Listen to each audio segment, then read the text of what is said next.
if you're trying to push towards a big goal or trying to grind through something that's very painful, I'm going to share a lesson I've learned this weekend after running my second 50-mile race ever.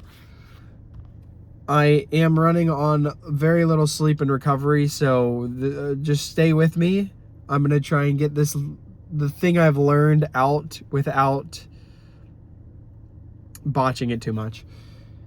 So I just ran my second 50-miler this weekend. It was supposed to be the Leadville 50 Silver Rush, but it got canceled due to the Willow fires.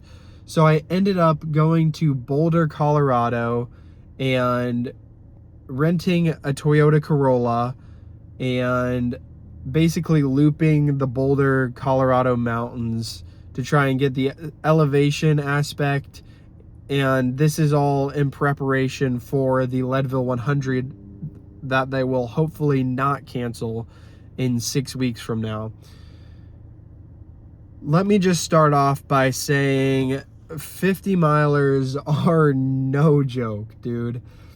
After training for the last 6 months, like actually training, I've learned that marathons are no joke. And then when you get into the 50-miler range, it is just it's a whole nother level. And I'm not gonna try and sugarcoat this or anything. And it's tricky to talk about this. How do I go about this? It's very painful. The first 20 miles go by pretty fast because it's very pretty. The sun's rising. It's dark outside. It's cool. Everything's calm. There's not much going on. This run I was doing, I was trying at that 20-mile range to think about the pain from the last 50-miler. And even after the fact, it's just impossible. During those 20 miles, I was like, I still have 30 miles to go, but I cannot remember the pain I was in during that last 50-miler. And that's the big thing I'm trying to basically get out, is that physical pain just goes by so fast. And when I think about Navy SEALs and BUD/S, I think it's a very similar situation. I know it's not to the extent, but if you're just a regular pedestrian and you want to get a glimpse of what being a Navy SEAL training is like, I would say do a 50-miler or do a 100-miler and do something where the cutoff time is 14 hours for a 50-miler or 30 hours for a 100-miler. And I think you will get a good idea of what BUD/S is like, or at least a tiny glimpse of it. And it really is very mental, and it's very short term. There's a lot of stuff that I think you can learn as a person training for stuff like this and how to get through it. I'm not here to talk about that. I just want to emphasize the short term, like how short term pain can be, and especially in these situations. Like when you're in these when I was in this 50-miler, the last two 50-milers I've been in, the pain slowly builds up over time, but I've noticed that by mile 40, everything in me wants to quit. Like I just want to sit in the car. I want to be done. And that's when the real challenge starts. Throughout these last handful of years, I always think to myself about how tough I am, and I watch people like Truett Haynes running these track sessions and stuff while he's training to try and get into the Olympic trials. People doing 100-milers, I'm like, dude, I could do that. And doing these races really puts you in your place, because you figure out you're not as tough as you think you are.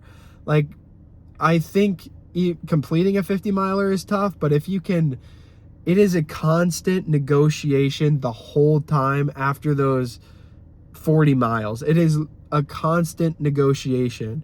And you really for myself, it is an inner dialogue that is nonstop, and it is minute by minute. I literally have to negotiate with myself. We're going to run to that section, and I have to convince myself why I have to run to this section and why I should not be walking the rest of this. And it really challenges you to see how tough you actually are, because I always think I'm super tough until I do a 50 miler, and you really find out you're not running the whole thing. You're walking, it could be a slight incline. That's not the whole thing. The other part of this, that's the first part. 50 milers are hard, and it is an amazing way to find out what your limit is. It's a very unique situation though, because as long as you're fueling properly and you're drinking enough water and electrolytes, and like you don't have any health conditions, you're not going to die. So it's this aspect where you get to push yourself on the mental side, but you also know you're not going to die. So finding the limit of yourself and seeing how hard you can push is really a cool thing. In the moment, it is the worst thing in the world, but looking back, it's such a cool opportunity to live in a environment where we have the luxury to push ourselves in certain aspects, and it's not life or death. Then, after completing the race, for me, the day of, it's like, okay, you finish up in the evening. I wasn't really hungry that night. I had a chicken wing and a half a potato, and I went to bed. I take some Tylenol. It's not that bad. The next day, I just felt like I wanted to sleep all day. I still got up, went to church, got coffee, all that stuff. So it's not too bad. And then 2 days after now, as I'm trying to recap on this whole situation, I cannot think of the pain. It's like impossible for me to get back to that situation. And I was thinking about this mid-run too. I don't know if I already mentioned this, but trying to remember the pain that I was in for those last 10 miles. It's impossible. And I think that's why I'm trying to compare it to the Navy SEAL thing. It's because if you ring the bell, if you tap out at those 40 miles, the pain is gone. After 2 days, I'm just like, my legs are sore like I did a hard workout a couple days ago. But I can't feel the pain. I can't even try to feel the pain that I was in. So I think it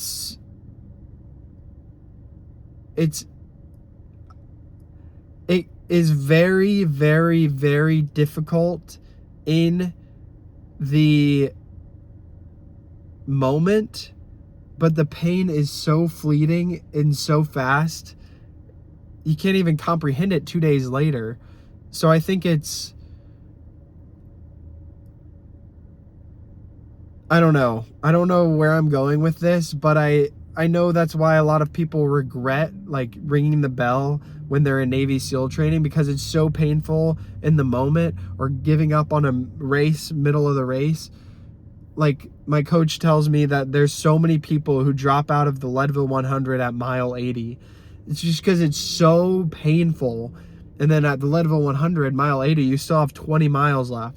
But you, like, doing this 50 miler, I know I can keep going because I know I'm not going to die unless like something crazy happens.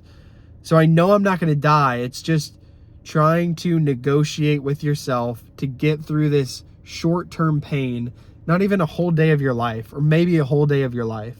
But if you can get through that pain, it's a pretty cool accomplishment to look back on it. I don't necessarily like, I'm not like super proud of myself for completing a 50 miler. I think it's like, I already expected myself to complete the 50 miler, but I'm looking back on it and I'm thinking, man, it would be such a shame if I quit early. If I rang the bell, it would be such a shame. And it would be so depressing if you were in buds training and you rang the bell and then 2 days later you're like, why did I do that? My whole life or whatever. And I rang the bell too early. So I think push through the pain. It's hard in the moment, but in a day or two, it's not that bad. And it's less pain to not give in, because if you give in, then you'll regret it for probably the rest of your life. So that's what I've been thinking about as I've been recovering, headed home. I'm finally here, gonna eat some dinner and go to bed, but that's what I wanted to share. Hope this was interesting. Anyways, see ya.